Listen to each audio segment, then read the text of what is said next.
Hi, welcome back to Circuits with Angel. Today we'll be doing a quick overview of the sidebar on the Cura program. First, with the Move button. It moves the object on the X, Y, or Z axis.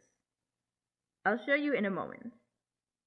X is side to side, Y is back and forth, and Z is up and down. You can also move it with the arrows. It updates its position here as well. Next is scale. It can make our object bigger or smaller based on the percentage we give it. 100 is the size it came in, below that is smaller, and above that is larger. After that is rotate. I keep this check marked on snap rotation because it's a bit easier to rotate this way than having to just control it with my mouse.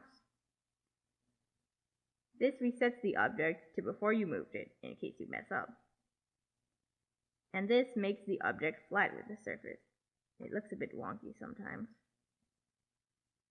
Mirror works like the mirror in Tinkercad. Just press one of the arrows and the object moves that way.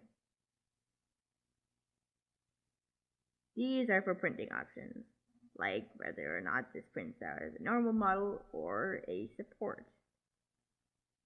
And this is for when you don't want support to go. That's the best I can explain it. So that's all. Thank you for watching and see you next time.